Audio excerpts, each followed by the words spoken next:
మహాగణాధిపతే నమః. శ్రీ గురుభ్యో నమః. శ్రీమాత్రే నమః. ప్రేక్షకులందరికీ కూడా విశ్వావసునామ సంవత్సర ఉగాది శుభాకాంక్షలు. ఈ విశ్వావసునామ సంవత్సరంలో ద్వాదశ రాశుల వారికి ఆదాయ వ్యయాలు ఏ విధంగా ఉన్నాయి, అలాగే వీళ్ళకి రాజ్యపూజ్యము అవమానాలు ఏ విధంగా ఉన్నాయి అనే విషయాన్ని తెలుసుకుందాం. ప్రధానంగా మనం సంవత్సరం మొత్తానికి కూడా 4 గ్రహాలని చెప్పుకోవడం అనేది జరుగుతుంది. అవే గురు, శని, రాహు, కేతువులు. ఎందుకంటే ఇవి ఒకే రాశిలో ఎక్కువగా సంచారం చేస్తూ అంటే ఎక్కువ కాలం సంచారం చేస్తూ ఉంటాయి కాబట్టి, సో వీటిని ఆధారంగా చేసుకొని ఈ ద్వాదశ రాశుల వారికి కూడా శుభాశుభ ఫలితాలు ఏ విధంగా ఉంటాయి అనే విషయాన్ని తెలుసుకుందాం. కర్కాటక రాశిలోకి మనకి పునర్వసు 4వ పాదము, అలాగే పుష్యమి 1, 2, 3, 4 పాదాలు, ఆశ్లేష 1, 2, 3, 4 పాదాలు మనకి కర్కాటక రాశిలోకి వస్తాయి. కర్కాటక రాశి వారికి ఈ సంవత్సరం కానీ చూసుకుంటే ఆదాయ వ్యయాలు: ఆదాయం 8, వ్యయం 2, రాజ్యపూజ్యం 7, అవమానం 3. అయితే ఈ సంవత్సరం వీళ్ళకి ఆదాయం బాగుంది, వ్యయం కొంచెం తక్కువగా ఉంది, అలాగే రాజ్యపూజ్యం కూడా ఎక్కువగా ఉంది, అవమానం తక్కువగా ఉంది. ఇక్కడ గురువు మాత్రం వీళ్ళకి మే నుండి లాభస్థానం నుండి వ్యయ స్థానంలోకి సంచారం చేయడం అనేది జరుగుతుంది. శని కూడా సంవత్సర ప్రారంభం నుండి కూడా భాగ్యస్థానం, అంటే వీళ్ళకి అష్టమ శని ప్రభావం ఏదైతే ఉందో గత 2.5 సంవత్సరాలుగా వీళ్ళకి ఆ ప్రభావం అనేది వీళ్ళకి తగ్గబోతోంది. అలాగే వీళ్ళకి ఈ సంవత్సరంలో అష్టమ శని తగ్గడం వల్ల కూడా కొన్ని సత్ఫలితాలు పొందడం అనేది కూడా జరుగుతుంది. అలాగే రాహుకేతువులు కూడా వీళ్ళకి మే 18 నుండి అష్టమ ద్వితీయ స్థానాల్లో సంచారం చేయడం అనేది జరుగుతోంది. ఇక్కడ వీళ్ళు అన్ని రంగాల్లో ఎవరైతే ఈ కర్కాటక రాశి వాళ్ళు ఉన్నారో, ఈ కర్కాటక రాశి వాళ్ళు గత కొంతకాలంగా వాళ్ళు వృత్తిపరంగా, ఉద్యోగపరంగా, వ్యాపారపరంగా ఎవరు ఏ పనులు చేస్తున్నా సరే, విద్యార్థులు కావచ్చు, వాళ్ళందరూ కూడా ఏవైతే ఇబ్బందులు పడుతున్నారో, అవమానాలు ఎదుర్కొంటున్నారో, ఇవన్నీ కూడా ఈ సంవత్సరం వీళ్ళకి ఈ విశ్వావసునామ సంవత్సరంలో అద్భుతంగా ఉంది అని చెప్పవచ్చు. అంటే ప్రతి పనిలోనూ కూడా ఉద్యోగం సంపాదిస్తారు, అలాగే చదువు తగ్గ అంటే ఉద్యోగం ప్లస్ ఆదాయం కూడా పెరిగే ఉంటుంది. అలాగే కొత్త ఉద్యోగాలు వస్తాయి, ఉద్యోగాల్లో మార్పులు ఉంటాయి. అలాగే కొంతకాలంగా ఏవైతే ఈ షేర్లో పెట్టిన వాళ్ళు కావచ్చు, లేకపోతే కాస్త నష్టపోయి ఉన్న వాళ్ళు ఉంటారో వాళ్ళందరికీ కూడా ఈ సంవత్సరం ఆశాజనకంగా ఉండడం అనేది జరుగుతుంది. అలాగే వ్యాపారాలు, ఇంపోర్ట్ ఎక్స్పోర్ట్ వ్యాపారాలు చేసే వాళ్ళకు కూడా అనుకూలంగా ఉంటుంది. విద్యార్థులకు కూడా కాస్త ఆ ప్రెషర్ ఏదైతే ఉందో ఆ ప్రెషర్ తగ్గడం అనేది జరుగుతుంది. వాళ్ళు కూడా మంచి ఉత్తీర్ణత, చదువు మీద శ్రద్ధ కూడా వీళ్ళకి కలుగుతుంది. ఇప్పటివరకు వీళ్ళకి కూడా ప్రతి పని అందు కూడా నిరాశ, నిస్పృహగా ఉండడం, ఏ పని చేద్దామన్నా కూడా ఉత్సాహం లేకపోవడం, ఇలాంటివి ఏవైతే ఉన్నాయో ఇవన్నీ కూడా వీళ్ళకి తగ్గి ప్రతి పనిని కూడా రెట్టింపు ఉత్సాహంతో చేసుకుంటూ ముందుకు వెళ్ళడం, మంచి అవకాశాలు కూడా సమాజపరంగాను వీళ్ళకి నూతన వ్యక్తుల పరిచయాలు ఇవన్నీ కూడా లభించడం అనేది జరుగుతుంది. అలాగే ఎప్పుడైతే భాగ్యస్థానంలోకి ఈ యొక్క గురువు, అంటే ఈ యొక్క భాగ్యాధిపతి అయిన కూడా గురువు ఎప్పుడైతే వస్తాడో ఈయనకు కూడా ఏమవుతుంది, వ్యయ స్థానంలో ఎప్పుడైతే సంచారం చేస్తున్నాడో,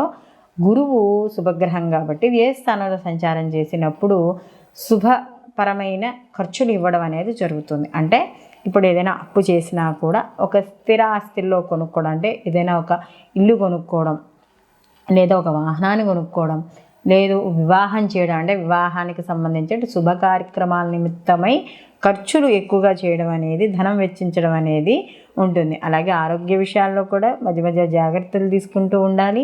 గురువు వ్యయ స్థానంలో ఉన్నాడు కాబట్టి సమాజంలో గురువుల్ని కలుసుకోవడం, తీర్థయాత్రలు చేసుకోవడం, దైవ కార్యక్రమాలు చేసుకోవడం, ఎక్కువగా ఆధ్యాత్మిక కార్యక్రమాల్లో పాల్గొనడం, లేదా కూర్చుని ఇంట్లోనైనా సరే, బయటికి వెళ్ళలేని వాళ్ళు ఎవరైనా పెద్దవాళ్ళు ఇంట్లో ఉన్నారనుకోండి, వాళ్ళైనా సరే ఏదైనా గ్రంథ పఠనం చేసుకోవడం, ఏదైనా పారాయణలు అంటూ చేసుకోవడం, అంటే ఎక్కువగా దైవ సంబంధితమైన కార్యక్రమాల్లో పాల్గొనడం అనేది జరుగుతూ ఉంటుంది. సమాజపరంగా కూడా గతంతో పోలిస్తే, అంటే గత సంవత్సరంతో కానీ పోల్చుకున్నట్టు అయితే ఈ సంవత్సరం సమాజంలో మీకు కీర్తి ప్రతిష్టలు, గౌరవాలు ఎక్కువగా పెరగడం అనేది జరుగుతుంది. అయితే గురు ప్రభావం కూడా ఇక్కడ వ్యయ స్థానంలో ఉంటుంది కాబట్టి కొంత ఆరోగ్య సంబంధిత విషయాలు, అంటే ఎవరైనా ఆహార నియమాలు పాటించడం, ఉదర సంబంధిత ఇబ్బందులు, ఈ గ్యాస్ట్రిక్ ప్రాబ్లమ్స్ ఉన్నవాళ్ళు, ఇలాంటి వాళ్ళు, ఉబ్బసము ఇలాంటి వాళ్ళు ఉంటారు కదా, ఇలాంటి వాళ్ళు ఉన్నవాళ్ళు ఆల్రెడీ ఉంటే ఆరోగ్య విషయాల్లో ముందుగానే వైద్యుని సంప్రదించండి.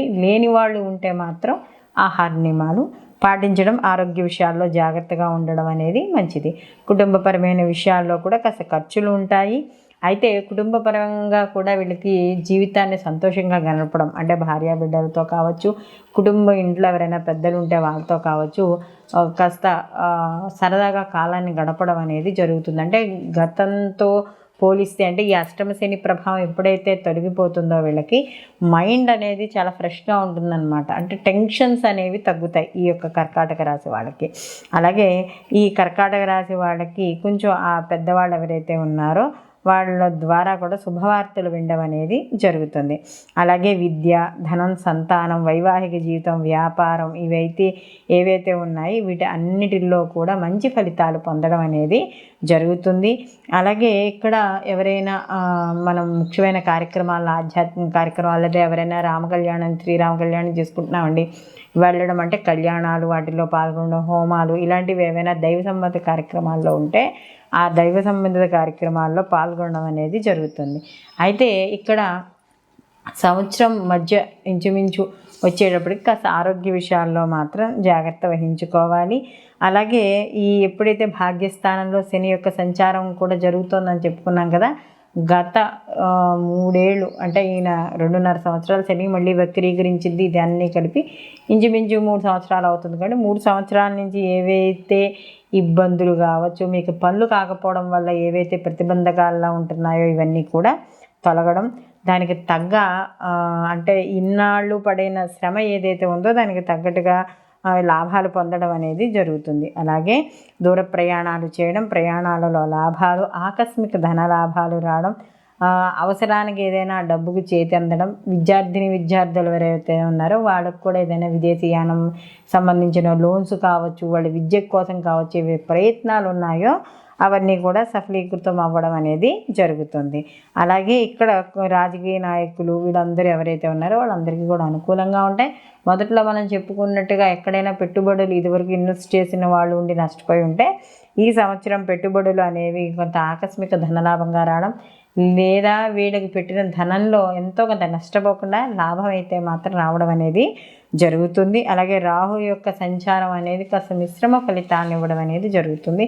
ఎందుకంటే ఈయన అష్టమ స్థానంలోకి ఈయన ఉంటాయి కాబట్టి మనం మొదట్లో చెప్పుకున్నట్టే ఆరోగ్య విషయాల్లో మాత్రం వీళ్ళు జాగ్రత్త వహించుకుంటూ ఉండాలి. అలాగే ఈ యొక్క రాహు యొక్క ప్రభావాన్ని తగ్గించుకోవడానికి కూడా అమ్మవారి యొక్క ఆరాధన, రాహుకు సంబంధించిన ధాన్యాన్ని అంటే మినుముల్ని దానం చేయడం, లేదా గోవుకి తినిపించడం, లేదా ఆ మినుములతో ఏదైనా ఒక ప్రసాదాన్ని తయారు చేసి గుళ్ళో పంచిపెట్టడం, ఇలాంటివి చేయడం, దుర్గా సప్తశతి పారాయణ చేసుకోవడం, పారాయణ చేయించడం లేదా వినడం ఇలాంటివి, లేదా ఈ సప్తశతి హోమాలు కానీ ఇలాంటివి ఏమైనా జరుగుతుంటే అక్కడికి వెళ్ళి పాల్గొనడం, ఇలాంటివి ఏవి చేసినా కూడా వీటి యొక్క ప్రభావం అనేది తగ్గుతుంది. అలాగే ఈ యొక్క లాభాలు కూడా అనుకోకుండా రావడం అనేది కూడా జరుగుతుంది తద్వారా.